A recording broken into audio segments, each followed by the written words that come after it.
Mari kita buka Alkitab kita dari 1 Petrus pasal yang kedua.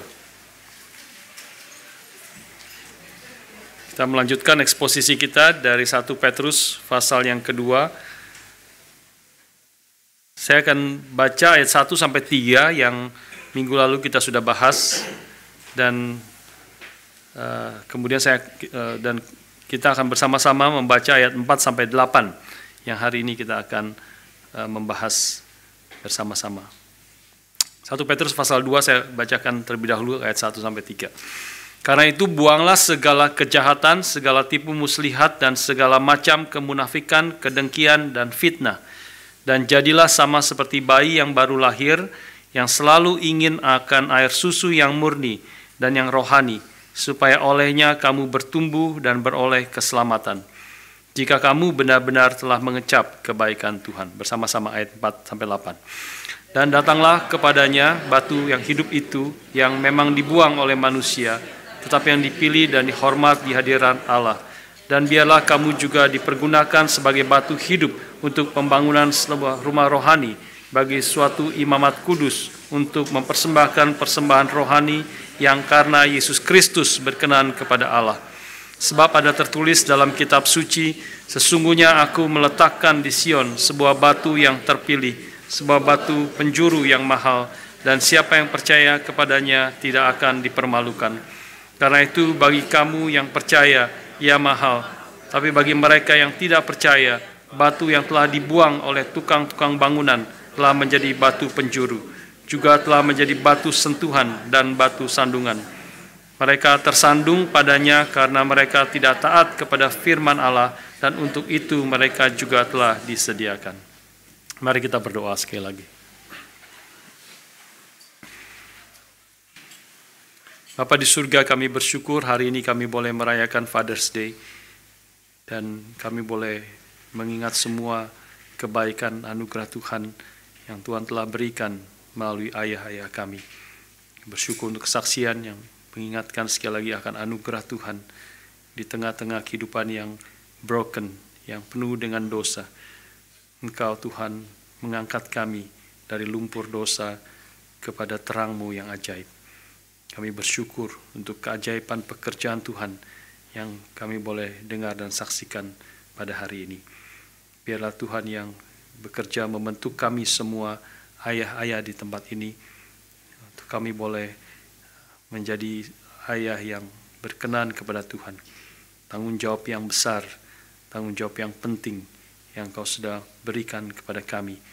Tuhan berkati kami semua, sehingga masa lalu dan pembentukan yang salah yang di dalam dosa boleh dipatahkan oleh kuasa anugerah Tuhan yang membentuk kami dan membangun hidup kami menjadi ayah-ayah yang berkenan kepada Tuhan, dan menjadi ayah yang mengasihi anak-anak kami di dalam kebenaran, di dalam anugerah-Mu.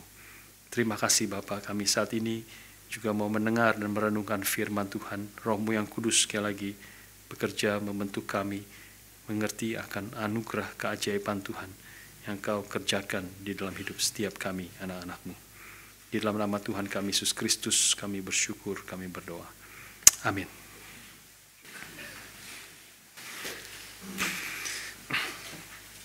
Saudara sekalian, minggu yang lalu kita telah membahas ayat 1 sampai 3 di dalam pasal 2 dari 1 Petrus ini. Dan pada intinya kita setelah membahas bagaimana orang yang telah dilahirkan oleh Roh Kudus melalui benih yang tidak fana, yaitu firman Allah yang hidup dan yang kekal itu, maka orang itu juga akan bukan hanya telah dilahirkan oleh benih firman yang tidak fana dan hidup itu, tetapi juga dia harus ditopang dan dipelihara, bertumbuh di dalam firman Allah itu sendiri. Seperti bayi yang baru lahir yang rindu dan menginginkan air susu yang murni. Demikian juga biarlah orang-orang yang telah lahir dari benih firman Allah, orang-orang yang telah mengecap kebaikan Tuhan itu, boleh terus bertumbuh di dalam firman Tuhan seperti bayi yang merindukan air susu yang murni, supaya kita bertumbuh di dalam keselamatan kita. Artinya supaya kita makin mengenal akan anugerah Tuhan. Kita makin mengenal akan Tuhan. Kita makin dibentuk menjadi serupa dengan Tuhan kita Yesus Kristus yang telah menyatakan Bapa yang di surga kepada kita sekalian. Saudara sekalian, hari ini ayat yang keempat dan yang kelima yang tadi kita baca, itu khususnya ayat 4 dan 5 menggambarkan tentang tanda yang penting. Salah satu tanda yang penting daripada pertumbuhan ini. Bagaimana kita bertumbuh di dalam anugerah, dalam pengenalan, dan tanda yang penting yang digambarkan di dalam ayat yang ke-5b khususnya, ini menjadi satu hal yang kita akan renungkan bersama-sama pada hari ini. Ayat 5b mengatakan bahwa semua apa yang telah Tuhan kerjakan dalam hidup kita, yaitu untuk supaya kita mempersembahkan persembahan rohani yang karena Yesus Kristus berkenan kepada Allah. Jadi semua yang akan kita lihat di sini tujuan, salah satu tanda daripada orang yang telah lahir baru, yang telah menerima benih yang kekal itu dan bertumbuh terus melalui benih firman Tuhan yang Tuhan telah berikan di dalam hidup kita. Minum air susu seperti bayi minum air susu yang murni, kita terus dipertumbuhkan dengan merenungkan firman dan hidup di dalam kebenarannya. Maka salah satu tandanya adalah kita menjadi orang yang mempersembahkan persembahan rohani kepada Tuhan. Persembahan yang berkenan kepada Tuhan dan persembahan yang kita kerjakan melalui Yesus Kristus. Nah, itu yang menjadi pasal ayat 5b ya, dan kita dari situ nanti akan mundur ke belakang mengerti bagaimana kita boleh menjadi orang-orang yang bisa mempersembahkan akan persembahan rohani kepada Tuhan. Saudara sekalian, pertama kita akan renungkan apa itu persembahan rohani, atau sebenarnya di dalam bahasa aslinya lebih tepat disebut sebagai korban rohani, ya, korban rohani. Ayat 5b, offering spiritual sacrifice acceptable to God through Jesus Christ. Jadi korban rohani, tapi korban itu kadang-kadang sudah kita salah mengertinya menjadi victim, ya. Korban itu victim. Di dalam bahasa Indonesia bisa diterjemahkan sebagai victim. Tidak, di sini adalah sacrifice. Itu mungkin lebih tepat kalau di dalam bahasa Indonesia yang dipengaruhi bahasa Arab itu menjadi bukan korban tetapi kurban. Ya, pakai Q, ya, hari kurban. Orang memberikan kurban, kambing, domba, sapi dan sebagainya, dan itu adalah yang Tuhan inginkan untuk kita boleh memberikan kurban rohani kepada Tuhan. Apa itu kurban rohani? Ya.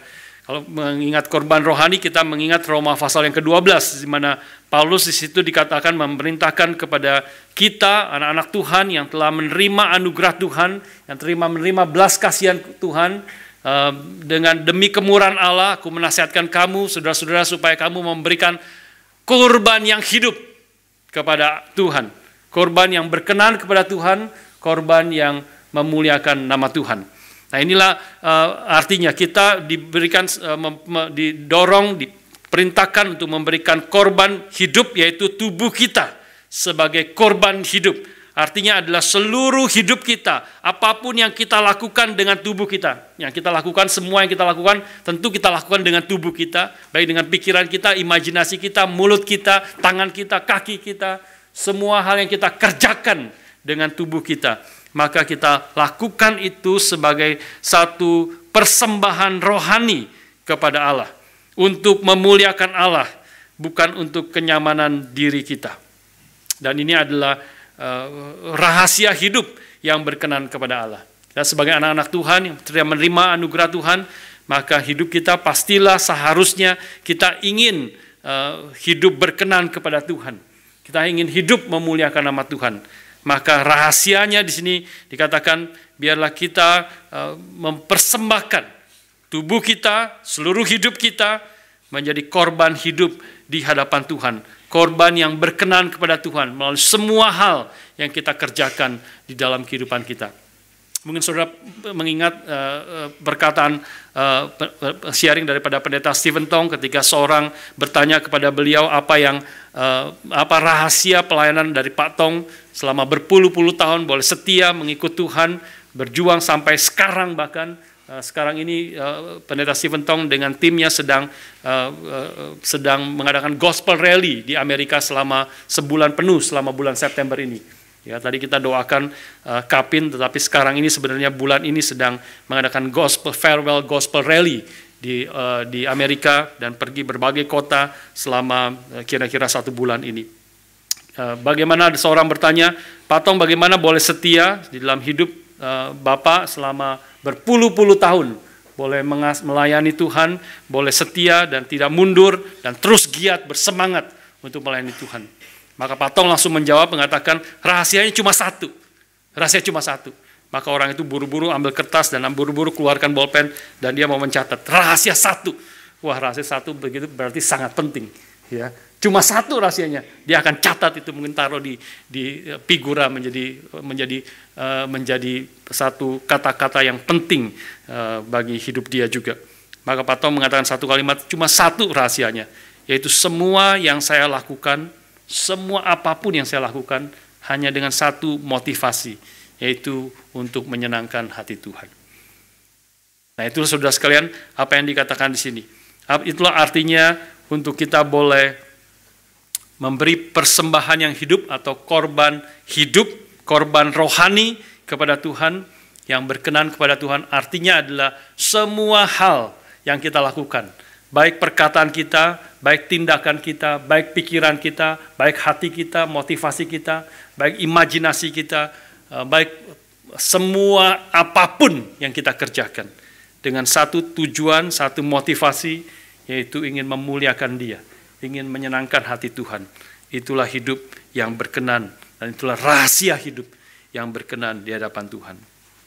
Satu kali saya pernah mendengar ada seorang yang mengatakan dia tidak mau datang ke persekutuan wanita lagi. Kenapa? Karena di persekutuan wanita itu terlalu banyak berbicara tentang Tuhan.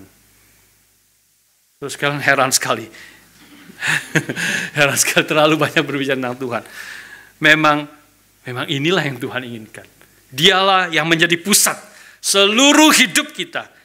Itulah perintah yang utama yang Tuhan perintahkan kepada kita. Itulah perintah yang utama yang paling penting. Itulah yang harus menjadi motivasi yang paling dalam di dalam jiwa kita. Apapun yang kita kerjakan, apapun yang kita lakukan, apapun yang kita katakan, biarlah kita melakukannya untuk memuliakan, menyenangkan hati Tuhan. Memang itulah yang berkenan kepada Tuhan. Itulah perintah yang paling penting. Kasihilah Tuhan Allahmu dengan segenap hatimu, segenap jiwamu, segenap kekuatanmu. Segenap artinya seluruh hatimu, seluruh kekuatanmu, seluruh perkataanmu, seluruh pikiranmu, seluruh jiwamu. Kita boleh melakukannya hanya untuk menyenangkan hati Tuhan. Inilah tanda yang penting. Dia artinya waktu kita melakukan itu untuk kemuliaan Tuhan, berarti Tuhan menjadi poros daripada hidup kita. Dia menjadi poros seperti lingkaran, seperti roda, ada porosnya di tengah. Itulah poros yang harus ada di dalam jiwa kita yang paling dalam. Ketika kita, poros itu tidak boleh bergeser sedikit pun. Karena kalau poros itu bergeser seperti lingkaran roda, poros itu bergeser sedikit saja, maka hancurlah akan roda itu. Tetapi kalau poros itu ada di tempat yang tepat, maka bukan berarti kita tidak memikirkan hal-hal yang lain. Bukan berarti kita tidak peduli terhadap yang lain. Justru ketika poros itu ada di tempat yang tepat, maka roda itu akan bergulir dengan lancarnya. Ada bagian-bagian, ada jari-jarinya, semua yang akan bersatu dengan kuat dan menjadi berkat yang indah dan di hadapan Tuhan. Saudara sekalian, kita melihat ketika kita memberikan persembahan atau korban rohani di hadapan Tuhan, hati yang sangat memuliakan Tuhan, maka di dalamnya termasuk adalah hati yang mengasihi dan menolong orang lain. Tadi kita membaca di dalam tadi pembacaan Alkitab kita, ya, maka kita tahu itu perintah pertama. Saya rasa itu tujuannya mau menegaskan kepada kita. By the way, itu bacaan Alkitab seluruh GRI itu sama, ya, di dalam setiap minggunya, karena dibagikan oleh pendeta Billy dan menjadi dari sinode setiap minggu. Kalau sudah pergi kemanapun, itu bacaan hari ini adalah dari mana tadi, ya? Imamat, ya, Imamat 19, ya. Imamat 18 ayat Imamat 19. Maka bacaannya adalah Imamat 19. Dan di situ awalnya adalah perintah untuk kita boleh kudus. Kuduslah kamu seperti aku adalah kudus. Hidup kudus, hidup memuliakan Tuhan, hidup yang dipisahkan, dikhususkan untuk memuliakan Tuhan. Dan kemudian bacaan selanjutnya dalam ayat-ayat yang lompat tadi adalah bicara tentang relasi dengan manusia. Justru ketika poros kita benar, ketika poros kita hati kita benar di hadapan Tuhan, hati yang menyenangkan, memuliakan Tuhan, maka ada bagian-bagian hidup kita yang lain yang harus kita kerjakan justru berada di tempat yang tepat. Itu seperti lingkaran daripada roda yang akan mengalir, bergulir dengan lancar. Filipi pasal yang keempat misalnya ayat ke-18. Paulus berbicara menggambarkan bantuan dari jemaat Filipi yang dikirim melalui Epafroditus kepada dia. Dia mengatakannya sebagai pemberian yang harum, suatu korban. Sekali lagi di situ, satu kurban yang disukai dan berkenan kepada Allah. Jadi artinya kalau persembahan fokus kepada Tuhan justru bisa mengasihi orang lain. Seperti apa yang dilakukan jemaat Filipi kepada Paulus. Termasuk juga di dalam nyanyian dan pujian kepada Allah. Di dalam Ibrani 13 ayat yang ke-15, misalnya di situ dikatakan, sebab itu marilah kita oleh Dia senantiasa mempersembahkan kurban syukur. Sekali lagi ya, kurban syukur kepada Allah, yaitu ucapan bibir yang memuliakan namanya. Through Jesus therefore let us continually offer to God a sacrifice of praise, the fruit of lips that confess His name. Ya, satu kurban pujian, kurban persembahan syukur kepada Allah. Termasuk artinya berarti ketika Tuhan menjadi fokus, maka kita memberikan kurban rohani, artinya segala sesuatu yang kita katakan di dalam ibadah bersama-sama seperti ini. Memuji Tuhan, memuliakan Tuhan, itu pun adalah satu kurban yang berkenan kepada Tuhan, kurban rohani yang Tuhan inginkan di dalam kehidupan kita. Maka saudara sekalian, itu menjadi salah satu aplikasi di dalam hidup kita. Tentu bukan waktu kita beribadah, setiap minggu kita datang beribadah kepada Tuhan. Setiap kita yang beribadah bukan hanya yang di sini, yang di depan, yang memimpin, tetapi kita semua adalah orang-orang yang datang beribadah. Tuhan menginginkan kita datang membawa kurban, membawa sacrifice of thanksgiving. Karena tubuh kita, seluruh hidup kita adalah milik Tuhan yang harus dipersembahkan kepada Tuhan. Jadi biarlah semua yang melayani di tempat ini, ya, bukan hanya yang di mimbar, bukan hanya yang memimpin pujian, bukan hanya memainkan piano, bukan hanya menyanyi anak-anak, tetapi kita semua yang duduk, yang datang ke sini, kita datang beribadah, memuji Tuhan, meninggikan Tuhan. Semua yang melayani di belakang mimbar, yang menerjemahkan audio video, ya, dan sebagainya, semua adalah di dalam rangka kita boleh memberikan persembahan yang kudus, yang berkenan kepada Tuhan melalui tubuh kita. Saya sendiri ini terus juga menjadi refleksi daripada kehidupan saya, ya, bagaimana kita saya sebagai hamba Tuhan memimpin di sini, dan Tuhan sudah memimpin selama 17 tahun akan pelayanan saya di sini di Gary, Melbourne. Sangat bersyukur kepada Tuhan, kemarin sharing dengan para pemuda juga. Ini adalah anak-anak seperti anak-anak saya gitu ya, anak-anak kita yang umur sekitar 17 tahun, 16 ada yang datang bahkan 16 tahun, 18 tahun ya, dan anak-anak saya juga di pemuda, sekarang sudah di pemuda, mahasiswa semuanya. Dan ini adalah anak-anak bagaimana Tuhan memimpin mereka, dan saya katakan kepada mereka 17 tahun yang lalu itu juga banyak yang mereka lihat sekarang menjadi keluarga-keluarga, termasuk Bapak Budi Jaya, itu adalah para pemuda-pemuda ya di sini yang Tuhan memberkati, Tuhan memimpin akan kehidupan mereka. Saya terus juga berpikir bagaimana setelah Tuhan memimpin selama 17 tahun ini, apa yang Tuhan inginkan di dalam kehidupan saya, apa yang saya harus lakukan yang memperkenan akan hati Tuhan. Kurban persembahan apa? Kurban rohani apa yang Tuhan masih inginkan di dalam kehidupan kita? Tuhan terus inginkan untuk semua hidup kita boleh menjadi korban yang harum di hadapan Tuhan, yang berkenan kepada Tuhan. Karena itu bukan hanya memuliakan nama Tuhan, itu adalah juga yang terbaik bagi hidup kita. Itu bukan hanya menyenangkan hati Tuhan, tetapi juga memberikan sukacita yang berlimpah-limpah di dalam kehidupan kita. Di dalam rapat yang terakhir, istri saya sharing bagaimana kami di keluarga juga sedang pikir apakah kami harus pindah ke Clayton. Ya, kami tinggal di Ringwood, sudah cukup enak, ya, nyaman semuanya, tapi mungkin kita harus pindah ke Clayton. Kenapa ke Clayton? Karena di situ ada Monash University. Ya, karena di situ banyak mahasiswa. Kita di sini bisa menjangkau yang RMIT dan semua universitas yang di city itu tidak terlalu sulit ke sini. Ya, tetapi yang di Clayton itu mungkin berapa? 40 kilo lebih, ya, dari sini. Ya, 40 km lebih. Jadi sangat-sangat sulit sebenarnya para mahasiswa yang studi di sana, yang kebanyakan tinggal di sekitar Clayton untuk datang ke gereja kita. Ya, ada beberapa, ada yang cukup banyak mahasiswa kita yang sekolah di Clayton, ya, dan tapi mereka ada kesulitan untuk datang ke sini. Dan banyak mahasiswa kita sudah beberapa kali datang ke sana, melihat keadaan di sana, dan juga bersama dengan Pak Paul dan beberapa yang lain melihat tempat-tempat di sana, memikirkan apakah Tuhan pimpin kita untuk buka cabang di sana, di daerah Clayton, ya, di daerah mahasiswa di sana. Dan saya pergi ke sana, di seberangnya Monash University itu, seberang jalan besar, Wellington Road, seberang jalan itu, maka ada itu semua tempat mahasiswa di situ. Ya, kita keliling-keliling jalan, naik mobil keliling-keliling. Semua orang yang jalan di situ adalah mahasiswa. Semua yang jalan tidak satu pun bahkan waktu saat itu kita melihat orang tua. Semuanya itu para anak muda.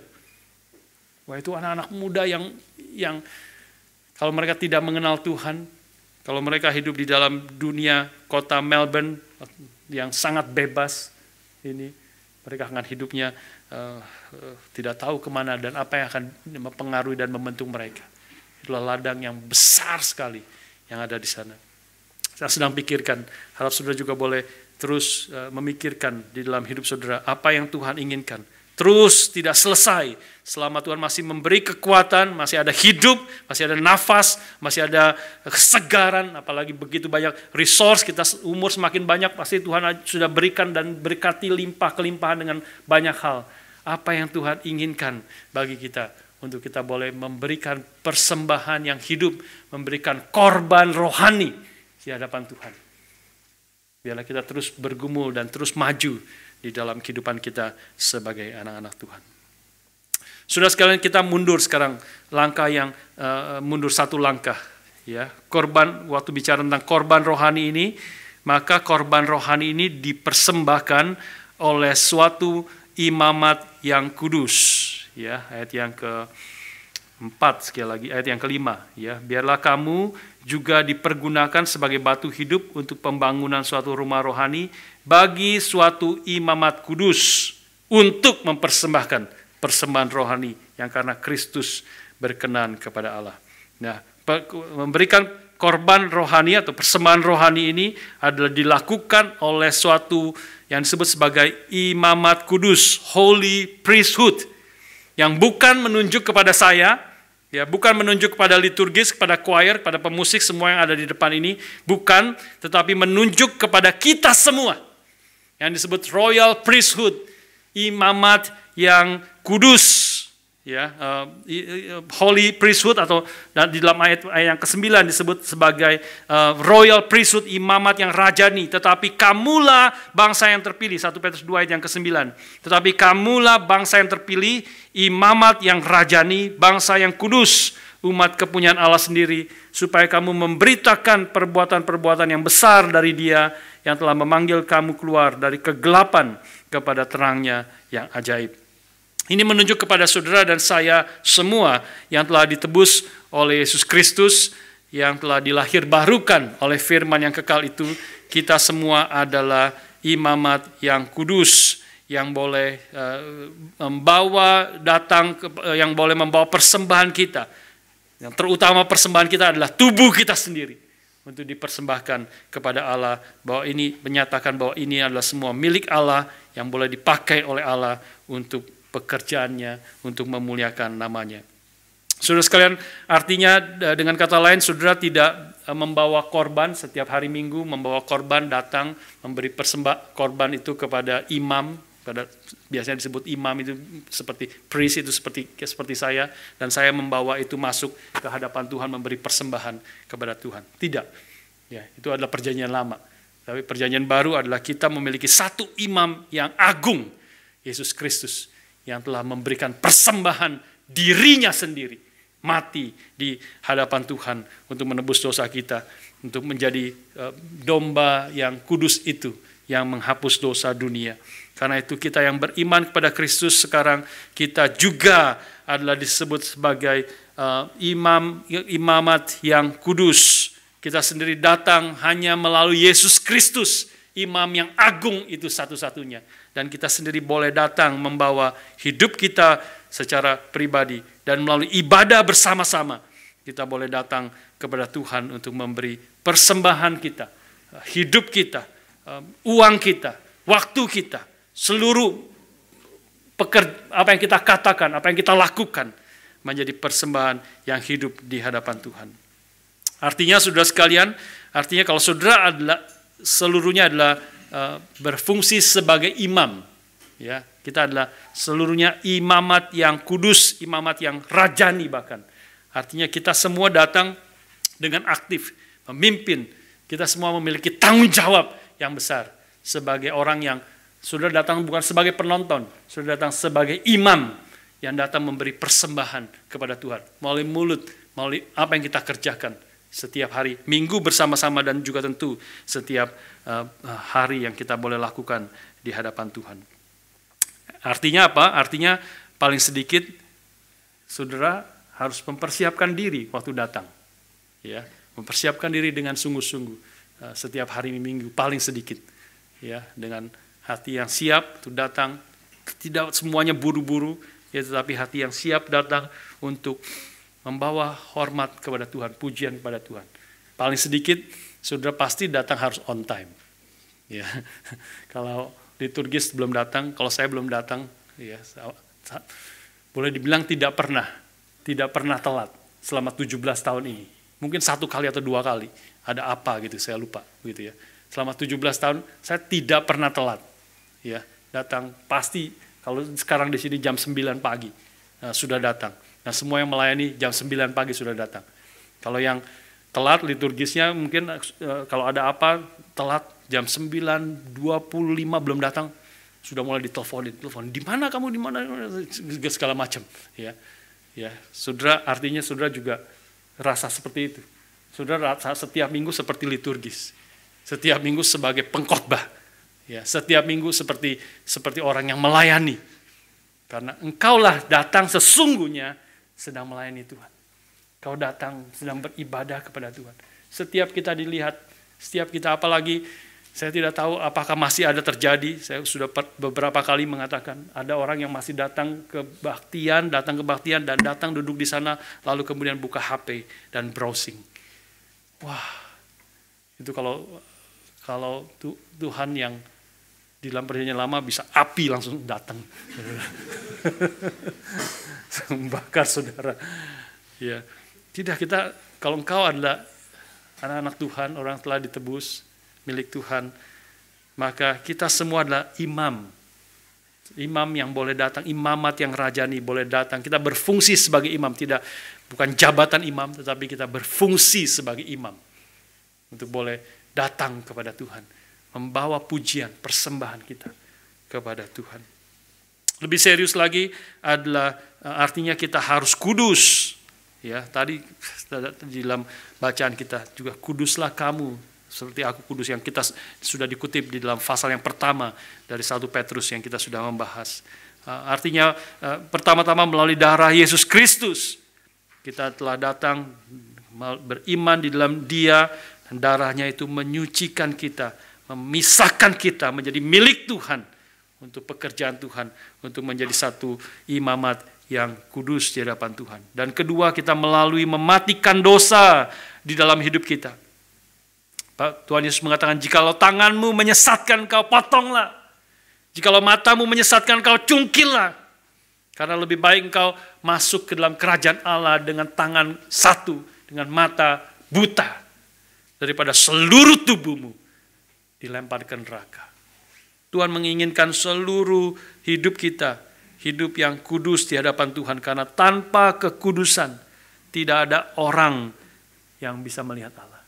Tanpa kekudusan, semua ibadah kita, semua engkau datang ke sini, tidak hati yang sungguh-sungguh.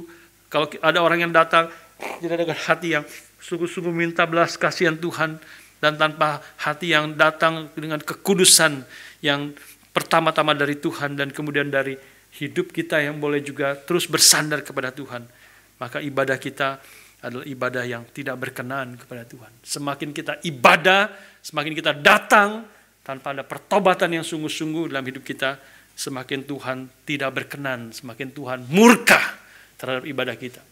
Itulah yang dilakukan orang Israel. Aku muak terhadap persembahanmu. Kau datang memuji aku dengan mulutmu, membawa persembahan yang kelihatan, tapi hatimu jauh daripada aku. Kau tidak takut akan Tuhan, tidak hidup berkenan kepada Tuhan. Maka itu ibadah yang semakin murka Tuhan tiba kepada kita. Sangat-sangat berbahaya. Tapi biarlah kita yang telah menerima anugerah Tuhan, telah menjadi anak-anak Tuhan, maka kita boleh datang terus kepada Tuhan sebagai imam, mempersembahkan tubuh kita, hidup kita menjadi korban hidup, korban rohani di hadapan Tuhan. Langkah yang ketiga mundur. Langkah yang ketiga adalah imamat yang kudus ini ternyata juga adalah suatu rumah rohani. Ya, seperti tadi ayat yang kelima. Dan biarlah kamu juga dipergunakan sebagai batu hidup untuk pembangunan suatu rumah rohani bagi suatu imamat yang kudus. Artinya adalah imamat kudus ini yang telah kuduskan oleh Tuhan, ini juga adalah suatu rumah rohani. Artinya kita adalah batu-batu hidup. Ini adalah tentu metafora, ya, metafora yang digambarkan, diberikan oleh Petrus sini adalah kita batu-batu hidup yang dibangun oleh Kristus menjadi suatu rumah rohani. Artinya tempat kehadiran Allah yang kudus itu sendiri. Ya. Efesus 2 ayat yang ke Efesus 2 ayat 19-22 saya bacakan bagi saudara. Paulus menggambarkan kebenaran ini juga. Efesus 2 ayat 19-22. Demikianlah kamu bukan lagi orang asing dan pendatang, melainkan kawan sewarga dari orang-orang kudus dan anggota-anggota keluarga Allah, yang dibangun di atas dasar para rasul dan para nabi, dengan Kristus Yesus sebagai batu penjuru. Di dalam Dia tumbuh seluruh bangunan, rapi tersusun, menjadi bait Allah yang kudus di dalam Tuhan. Di dalam Dia kamu juga turut dibangunkan menjadi tempat kediaman Allah di dalam roh. Di dalam Dia, ini mau menekankan bahwa kita adalah anak-anak Tuhan ketika kita yang telah dipersatukan menjadi satu gereja Tuhan, menjadi satu bangunan Allah, ya, menjadi satu rumah yang kudus.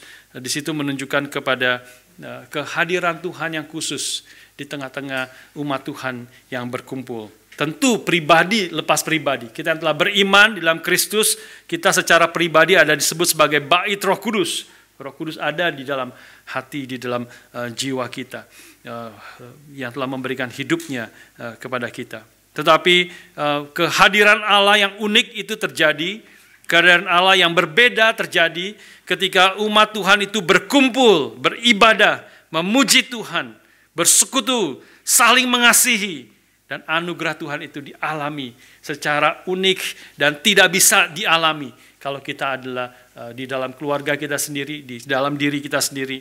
Kita dipanggil menjadi rumah Allah yang kudus. Kita adalah batu-batu yang hidup itu, yang dibangun menjadi satu rumah rohani. Saudara sekalian, kita adalah bukan batu-batu yang sendiri-sendiri, ya, maka itu tidak menjadi satu rumah yang indah, tapi kita adalah bangun yang batu-batu yang ditumpuk satu dengan yang lain. Ditumpuk di mana Kristus sebagai batu penjuru, dan kita boleh bersama-sama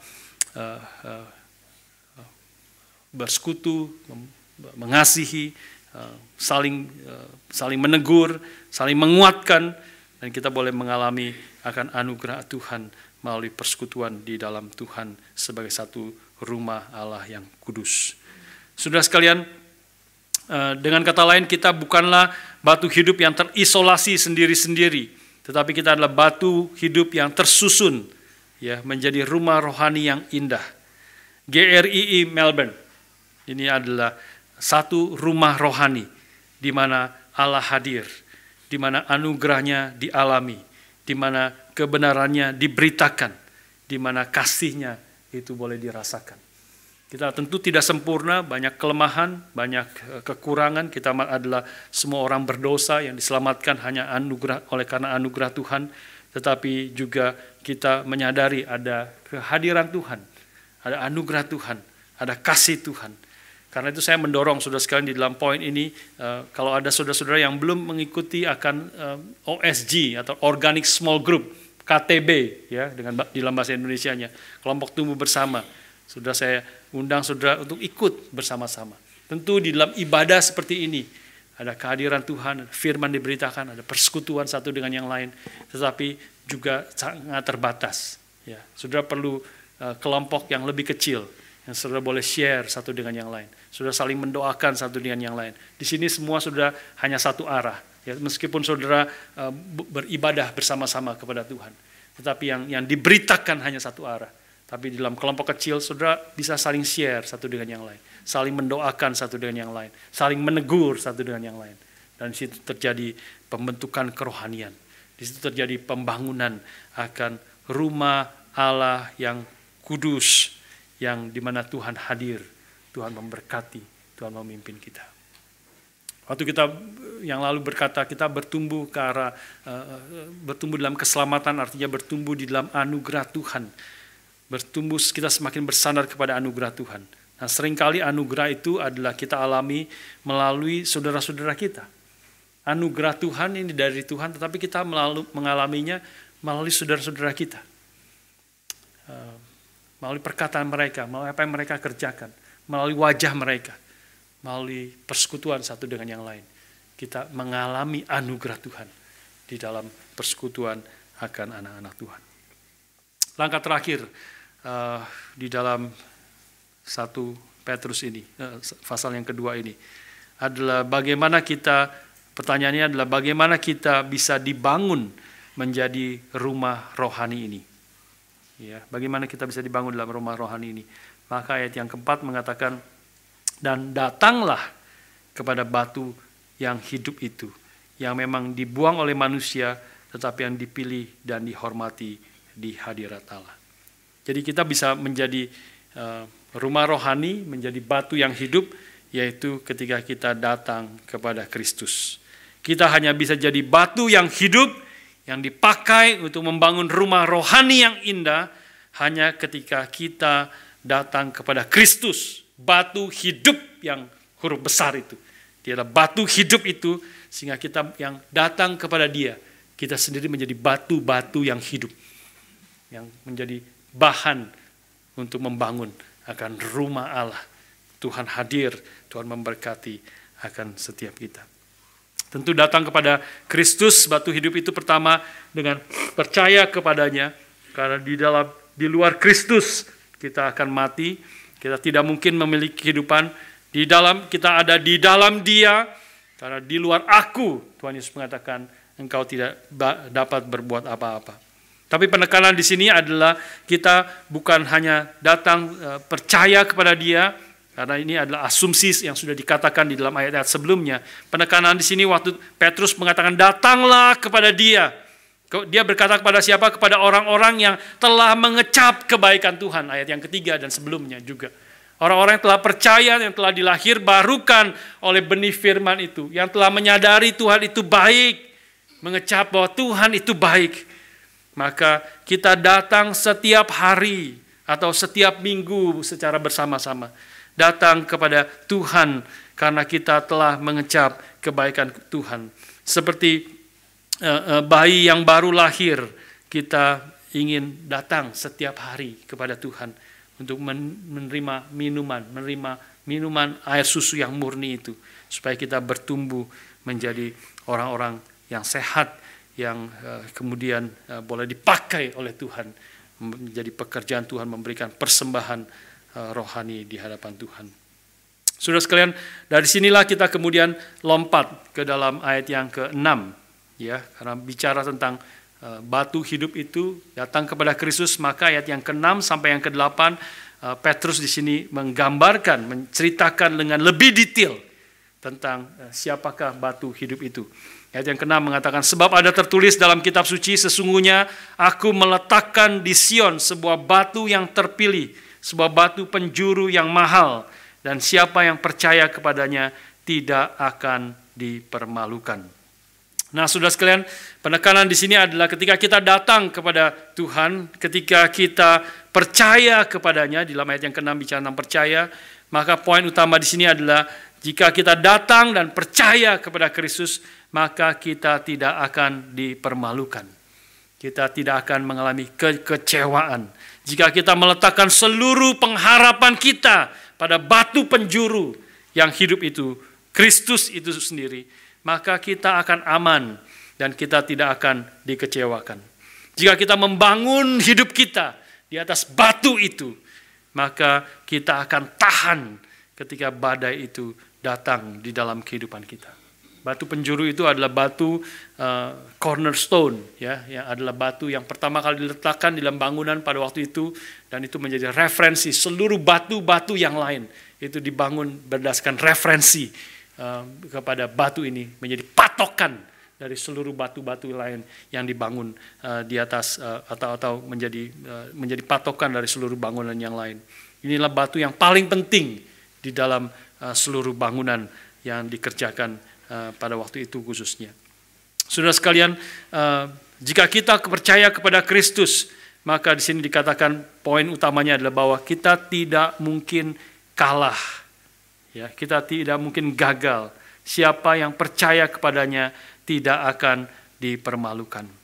Tetapi sebaliknya, kalau kita tidak percaya kepada Kristus, maka kita tidak mungkin menang. Inilah yang poin dari ayat yang ke-7 dan ke-8 sebenarnya. Saya bacakan sekali lagi bagi saudara. Karena itu bagi kamu yang percaya, dia bicara tentang yang percaya, ia mahal, ia berharga. Batu penjuru itu berharga sekali. Tapi Petrus tidak berhenti sampai di situ. Dia tidak bicara tentang berhenti sampai yang positif, yang percaya, dia batu penjuru yang mahal, batu yang terpilih, cornerstone. Tapi dia bicara tentang hal yang negatif sekarang. Tetapi bagi mereka yang tidak percaya, batu yang telah dibuang oleh tukang-tukang bangunan telah menjadi batu penjuru. Juga telah menjadi batu sentuhan dan batu sandungan, atau artinya menjadi batu yang membuat orang tersandung, menjadi batu yang membuat orang jatuh, dan mereka tersandung padanya karena mereka tidak taat kepada firman Allah. Dan untuk itu mereka juga telah disediakan. Saudara, pertanyaannya adalah mengapa Petrus tidak berhenti kepada yang positif saja? Ya, semuanya tadi segala hal positif, dan bicara kita akhirnya datang kepada Kristus, batu penjuru itu, dan ketika engkau datang kepada Dia, engkau tidak akan kecewa, engkau tidak akan gagal, engkau pasti akan menang, dan engkau akan dilindungi oleh Tuhan karena Dia adalah batu yang kekal itu dan batu yang hidup yang akan memelihara kita. Tapi kenapa dia tidak berhenti sampai di situ? Kenapa Petrus harus bicara sekarang hal yang negatif bagi mereka yang tidak percaya? Apa yang terjadi bagi mereka yang tidak percaya? Petrus di sini tentu menjadi di satu sisi adalah peringatan bagi orang yang tidak percaya, tapi di sini juga sebenarnya penghiburan bagi kita sebagai anak-anak Tuhan. Mau menegaskan bahwa kalau engkau percaya, kalau engkau datang kepada Kristus, maka engkau tidak mungkin kalah. Tetapi sebaliknya, kalau engkau tidak percaya kepada Kristus, maka engkau tidak mungkin menang. Engkau tidak mungkin menang. Allah telah mengutus anaknya sebagai batu penjuru, batu yang paling penting dalam sebuah bangunan. Tetapi ada yang menolaknya, kita tahu, ketika Kristus datang. Ada yang tidak percaya kepadanya. Tetapi semua itu tidak pernah menggagalkan akan rencana Allah. Mereka tidak percaya, untuk itu mereka memang telah disediakan. Orang bisa menolaknya, orang bisa mengkhianatinya, orang bisa mengolok-olok batu penjuru itu. Orang bisa memukul dia, orang bisa meludahi dia, memberi mahkota duri, orang bisa menyalibkan dia. Tapi mereka tidak bisa menghentikan dia menggenapi rencana Allah yang dia lakukan. Sehingga justru di atas kayu salib dia berkata, it is accomplished. Sudah selesai. Seluruh pekerjaan setan, semua orang-orang yang tidak, melalui orang-orang yang tidak percaya kepada Kristus, melalui Yudas, melalui Pilatus, melalui imam-imam kepala yang akhirnya menyalibkan akan Yesus Kristus. Maka kita menegaskan semuanya itu sebenarnya akhirnya tanpa mereka sadar itu menggenapi akan rencana Allah. C.S. Lewis mengatakan seperti ini. We all serve God inevitably, but it makes a great difference whether you serve God like Judas or serve God like John. Semua orang akhirnya akan melayani Tuhan. Dia adalah Tuhan yang berdaulat, Tuhan yang berkuasa. Semua orang akan melayani Tuhan. Karena segala sesuatu ada dari Dia, bagi Dia, oleh Dia, bagi Dialah kemuliaan itu selama-lamanya. Segala sesuatu, termasuk orang-orang yang melawan Tuhan. Termasuk orang-orang yang menyalibkan Dia, meludahi Dia, menghina Dia, dan akhirnya membunuh Dia. Semua orang melayani Tuhan. Itulah kesaksian daripada Alkitab. Tetapi ketika engkau melayani Tuhan dengan cara yang tidak taat kepada Dia, engkau menolak Dia, tidak percaya kepada Dia, engkau tidak mungkin menang. Di sini ditegaskan untuk itu sebenarnya mereka telah disediakan. Tentu peringatan bagi orang yang tidak percaya kepada Dia, melawan Dia, tapi ini menjadi penghiburan bagi kita anak-anak Tuhan yang beriman, percaya Dia adalah batu penjuru yang mahal, Dia adalah batu yang berharga, Dia adalah batu yang tidak mungkin gagal. Karena itu datanglah kepada Dia.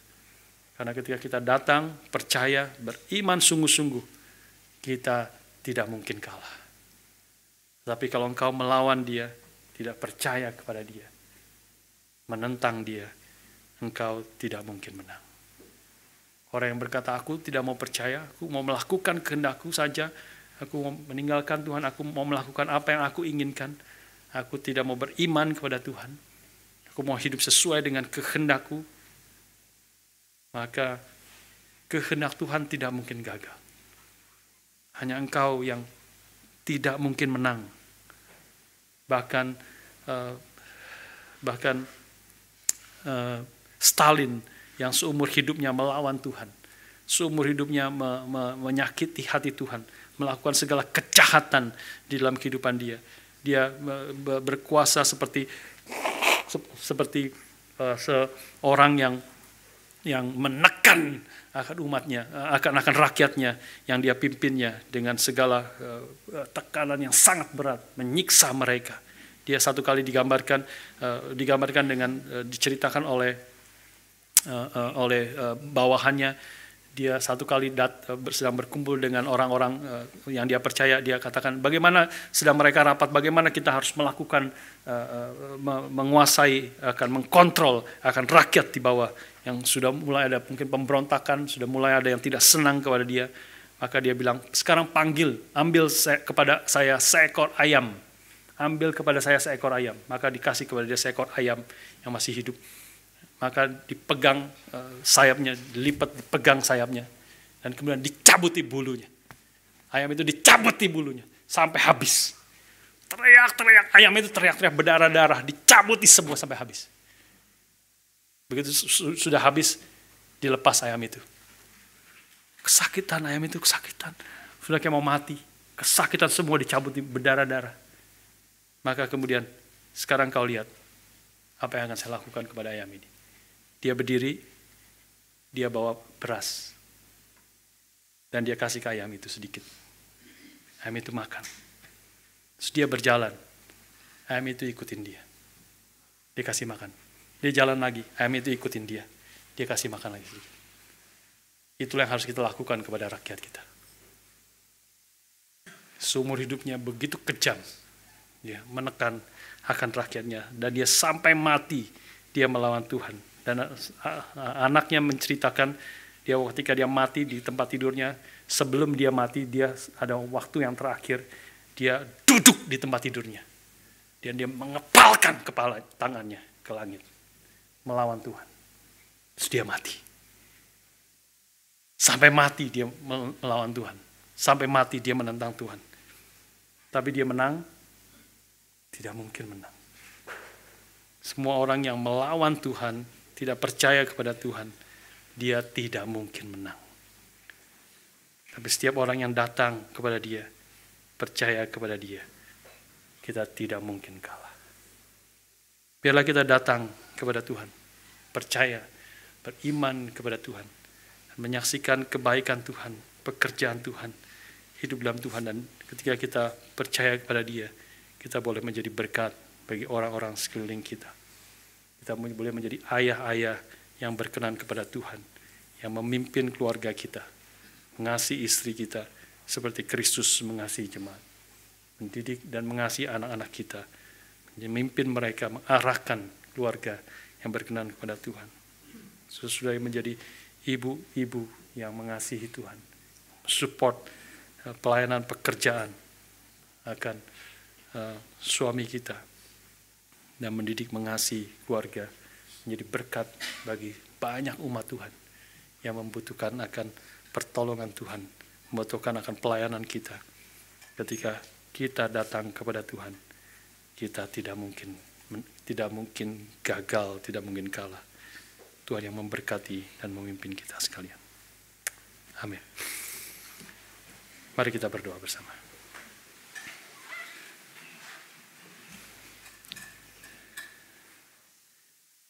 Bapa di surga, sekali lagi kami bersyukur untuk kesempatan kami boleh datang beribadah kepada Tuhan. Biarlah semua kebenaran yang kami terima hari ini boleh mendorong kami sekali lagi menyadari, memberi kesadaran kepada kami bahwa kami adalah umat-Mu yang telah Engkau tebus. Kami adalah imam-imam rajani, imam-imam rohani yang boleh datang kepada Tuhan, bahwa seluruh hidup kami, seluruh tubuh kami, seluruh akan diri kami di hadapan Tuhan. Pakailah dan pimpinlah kami semua, untuk kami hidup hanya menyenangkan Tuhan, memberi korban rohani di hadapan Tuhan, yang kudus dan yang berkenan kepada Tuhan. Karena kami tahu ketika hidup fokus kami untuk menyenangkan dan memuliakan Tuhan, kami tidak mungkin kalah. Kami tidak mungkin gagal. Tuhan beri kekuatan dan beri pertolongan bagi kami. Dan beri kami hati yang mengasihi orang-orang yang belum percaya kepada Tuhan. Memberitakan Injil kepada mereka. Mengasihi mereka. Karena kalau mereka tidak percaya dan tidak beriman kepada Tuhan, mereka tidak mungkin menang melawan-Mu. Mereka akan binasa selama-lamanya. Beri hati kepada kami yang mengasihi mereka dan berkorban bagi mereka. Melalui mulut kami, melalui perbuatan kami, melalui segala hal yang bisa kami kerjakan. Terima kasih Bapa, berkati kami semua, umat-Mu, gereja GRI Melbourne, dan juga setiap gereja Tuhan di segala tempat. Biarlah kami menjadi rumah yang kudus, di mana Engkau hadir, khususnya di dalam ketika kami berkumpul bersama-sama, menjadi satu rumah yang kudus, tempat kediaman Allah, Tuhan yang berfirman, Tuhan menyatakan kebaikan-Mu, anugerah-Mu, kasih-Mu di dalam hidup kami. Terima kasih Bapa, kami bersyukur dan berdoa dalam nama Tuhan kami, Yesus Kristus. Amin.